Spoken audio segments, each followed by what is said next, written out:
Good morning friends, কেমন আছো তোমরা? আশা করি সবাই ভালো আছো। তো আজকে সকাল সকাল নিয়ে এলাম একটা ভিডিও।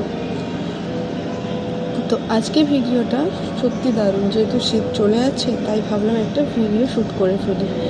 তো এখানে আমি বাসমতি চাল নিয়ে নিলাম, আর এখানে হচ্ছে মুগের ডাল নিয়ে নিলাম, আর এখানে মুসুরির ডাল 1 কাপ করে 2 কাপ, আর চাল 1 কাপ, মোট 3 কাপ। আর নিয়ে ভালো করে মিশিয়ে নিলাম। আর এইভাবে ছোটোবেলা থেকে মেশাতে আমার খুবই ভালো লাগে, চাল ডাল এরকমই। তো আর এদিকে আমি সবজিগুলো, শীতকালের সবজিগুলো ছোটো ছোটো টুকরো টুকরো করে কেটে নিয়েছি। যেমন আছে ফুলকপি, টমেটো, আলু, বেগুন, সিম, গাজর, এগুলো।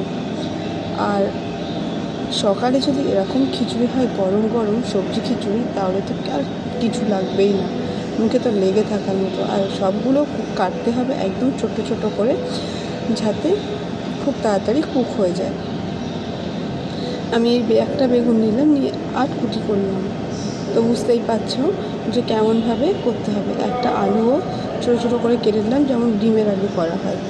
তো চলো ভিডিওটা এবারে করাই যাক, রান্নাটা কীভাবে করা হবে। একটা পাতিলে আমি পরিমাণ মতো তেল নিয়ে নিলাম, আর এদিকে পেঁয়াজ কুচি, কাঁচা লঙ্কা কুচি আর শুকনো লঙ্কা কুচি করে রাখলাম। তো এগুলো আমি তেলে দিয়ে দিলাম। দেওয়ার পরে ওদিকে আমি দারুচিনি আর হচ্ছে একটা জায়ফল নিয়ে নিলাম। আর এদিকে আদা বাটা, রসুন বাটা ছিল, সেগুলো আমি দিয়ে দিলাম।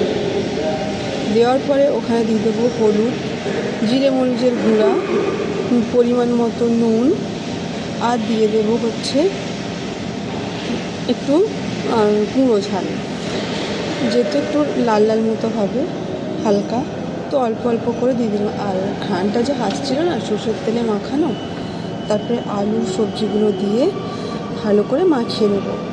তো মাখানো হয়ে গেলে আমার যে ধুয়ে রেখেছিলাম চাল ডালগুলো, ওগুলো আমি দিয়ে দেবো, দিয়ে ভালো করে মাখিয়ে দেবো। আর এই মাখানোর সময় এত সুন্দর একটা গন্ধ হয়, বিশ্বাস করুন যে মানে মুখে লেগে থাকার মতো। কিন্তু এক্ষুনি তো আর খাওয়া যাবে না, মনে হয় খেয়ে ফেলি এরকম একটা। তো আমি এখানে পরিমাণ মতো জল দিয়ে দিলাম, দেওয়ার পরে নেড়ে চেড়ে দিচ্ছি। আর এই লাকড়িটা আমি কিনেছিলাম দীঘা থেকে, আমার পছন্দের লাকড়ি। তো এটা নিয়েছিল 60 টাকা, খুব সুন্দর। ভালো করে নেড়ে চেড়ে যখন দিলাম, দেওয়ার পরে আমি ঢাকনা দিয়ে ঢেকে দিলাম। আমি আধা ঘন্টার জন্য দিয়ে দিলাম। তো আধা ঘন্টার একটু সময় লেগেছে, বাট আমি আধা ঘন্টার মতোর জন্য দিয়ে দিয়েছিলাম। সবগুলো যখন হয়ে গেছে, দেখো কি সুন্দর দেখতে হয়েছে। আর এর সঙ্গে যদি একটু বেগুন ভাজা, ডিম ভাজা থাকে, তাহলে তো জমেই যায়। কিন্তু সেটা ভেজেছিলাম, বাট আমার আর দেওয়া হয়নি সামনে। আর দেখুন কত সুন্দর হয়েছে, খেতে গেলে তো মুখে মিলিয়ে যাওয়ার মতো, খুব সুন্দর হয়েছে।